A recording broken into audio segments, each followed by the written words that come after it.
Intro. Have you ever felt like your mind is constantly under attack by social media, bad news, other people's drama, and even your own thoughts? You wake up already tired, go to sleep, still restless, and in the middle of the day, you catch yourself on autopilot, reacting to everything and choosing almost nothing. The Stoics believed that the most sacred place in the world is your own mind, and that protecting it is not a luxury, but a duty. In this script, you will discover powerful Stoic habits to guard your mind from manipulation, emotional chaos, and inner noise. These are not abstract theories, but practical ways to reduce anxiety, increase inner strength, and live with more clarity and peace. Stay until the end, because the last habits will show you how to build a mental shield so strong that nothing from the outside can easily destabilize you. Let's begin. Part 1. The invisible battles inside your mind. Maybe no one ever told you this clearly, but your mind is a battlefield. Every day, things and people dispute your attention, your emotions, your time, and even your self-image. Ads try to dictate what you should desire. Social networks suggest how you should live, and other people's expectations whisper who you should be. A Stoic would ask you a direct question: who is ruling your inner world right now? If you don't deliberately choose, something else will choose for you.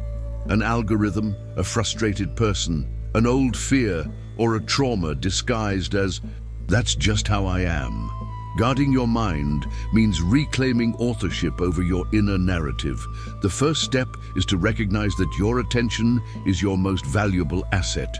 Whatever you constantly feed your mind with becomes your emotional baseline, your mood, your energy, your beliefs about yourself, others, and life. Protecting your mind, therefore, is choosing with great care what you let in. Part 2. Habit 1. Master your first thoughts of the day. The Stoics knew that how you begin. Your morning sets the tone for your inner world. If the first thing you see when you wake up is a timeline of other people's lives, your mind starts the day comparing, reacting, and defending itself.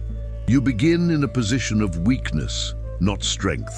Turn your first minutes of the day into a kind of inner ritual. Before you touch your phone, sit on the edge of your bed, breathe deeply, and ask yourself 3 simple questions. What do I want to protect in myself today? How do I want to show up regardless of what happens? What kind of person do I refuse to be, even under pressure? Write the answers in a notebook if possible. This small act is a quiet declaration to your own mind. I am in charge. It's not about creating a perfect day, but about choosing your inner posture before the world tries to choose it for you. Part 3.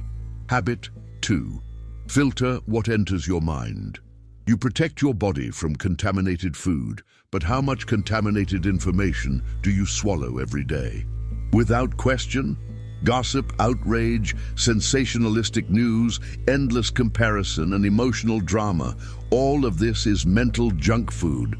And like physical junk food, it doesn't kill immediately. It wears you down slowly. A Stoic filter for your mind can be summarized in 3 questions every time you consume something. 1. Does this strengthen or weaken me? 2. Is this within my sphere of action or only noise? 3. Will I be a better person after spending time with this? If the answer is no, practice the discipline of closing, scrolling away, or turning it off. At first, your brain will crave the stimulus it is addicted to, the outrage, the curiosity, the easy distraction. But with repetition, your nervous system begins to feel something it had forgotten: silence. Part 4. Habit 3. Reduce digital noise and reclaim your attention. Your mind cannot be calm if your phone owns your nervous system. Every notification is a micro-invasion of your inner space. You might think you are choosing. In fact, you are being constantly pulled. A Stoic approach to the digital world begins with a simple principle: my tools serve me. I do not serve my tools. That means Turn off all non-essential notifications. Decide specific times to check messages and social media instead of opening them impulsively. Remove apps that only exist to steal your time and leave you feeling worse. Create sacred windows during the day when you are unreachable by the world, but fully reachable by yourself. Even 30 minutes without screens, in total awareness of your surroundings and your own thoughts, can begin to reset your inner system. Over time, you will notice a deeper concentration, less anxiety, and a greater sense of control over your own mind. Part 5. Habit 4. Guard yourself against emotional contagion. Your mind is influenced not only by information, but by the emotional climate to which you expose yourself. Spending hours around people who constantly complain, dramatize, attack, or play the victim shapes your internal tone. Without noticing, you begin to think, react, and feel in similar ways. The Stoics were clear. Choose your company as carefully as you choose the food you eat. Ask yourself honestly, after being with this person or this group, do I feel lighter or heavier? Do I leave with more clarity or more confusion? Do I become more of who I want to be or less? Protecting your mind does not always mean cutting everyone out dramatically. Often it means reducing access, shorter contact, clearer boundaries, fewer confessions to those who use your vulnerability against you. Your peace is not a luxury. It is the base from which you can actually help others without drowning with them. Part 6. Habit 5. Separate what happens from what you tell yourself. Between an event and your suffering, there is always a story. Someone doesn't reply to your message. The fact is simple, but your mind adds, they ignored me. I'm not important. I did something wrong. The pain is not in the silence, but in the narrative. The Stoics trained themselves to separate the raw event from the interpretation. When something triggers you, try to say to yourself, almost as if you were a neutral narrator, the fact is, X happened.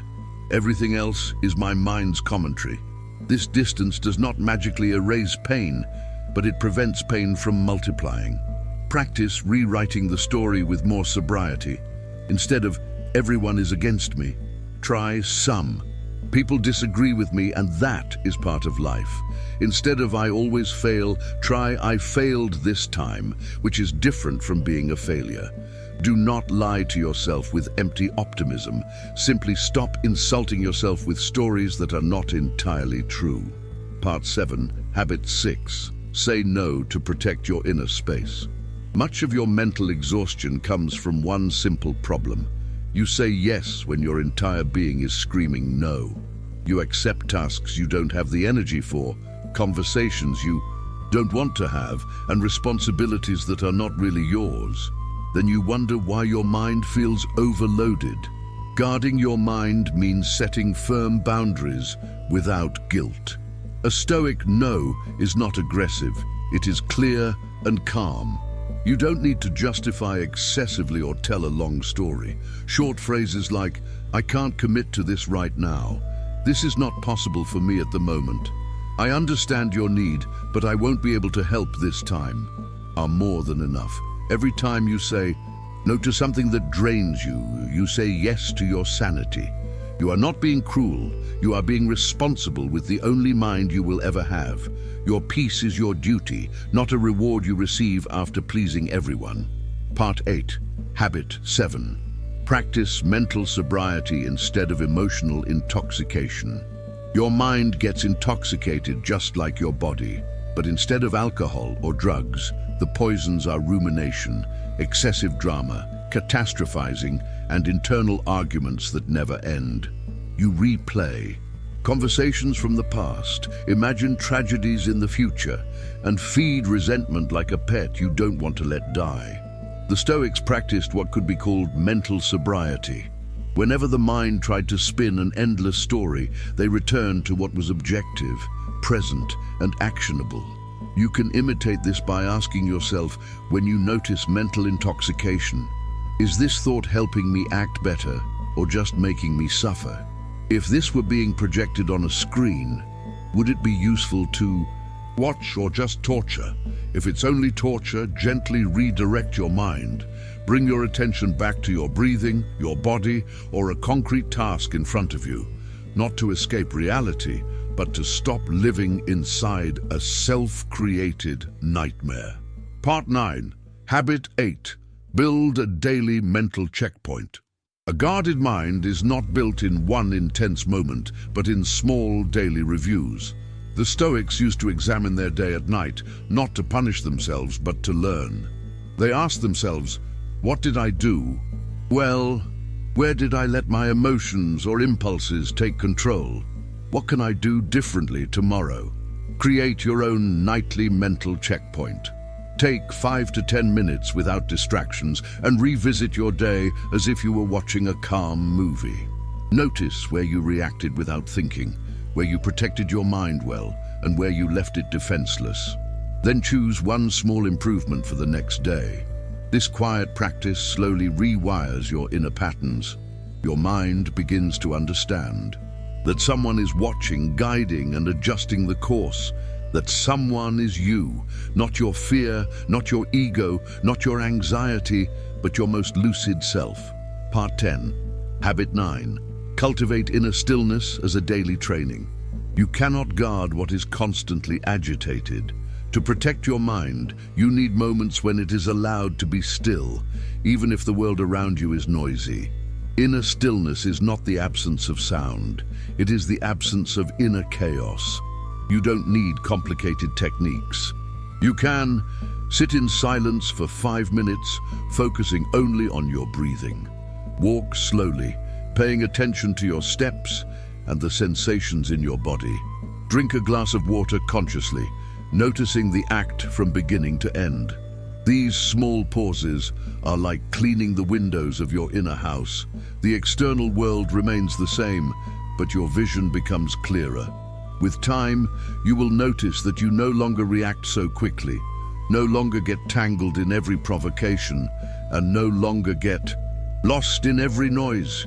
You will begin to carry a quiet center inside you, wherever you go. Part 11. Habit 10. Remember that your mind is your last freedom. The world can take many things from you. Plans, certainties, routines, financial security, or relationships you wished were eternal. But there is one territory that, according to the Stoics, only you can abandon: your own mind. Losing external control is painful, but surrendering inner control is a choice, often invisible and repeated. Guarding your mind means refusing to give your inner throne to circumstances or to other people. It means telling yourself, even in difficult moments, I may not control what happens, but I decide what I cultivate inside. Courage instead of cynicism, perspective instead of despair, dignity instead of self-abandonment. This is not a romantic idea, it is a daily discipline. You will forget, fall into old patterns, and sometimes drown in your own thoughts. But every time you remember and return to these habits, you strengthen the guardian inside you, ending your next step. From now on, treat your mind as a sacred space, not a public highway. Reduce the noise, choose your influences, question your narratives, and protect your limits. Your peace of mind is not selfishness. It is the foundation from which everything good in your life can grow. If this message resonated with you, don't try to change everything at once. Choose just one habit from this script and practice it today. Guard your mind, and the rest of your life will slowly begin to follow.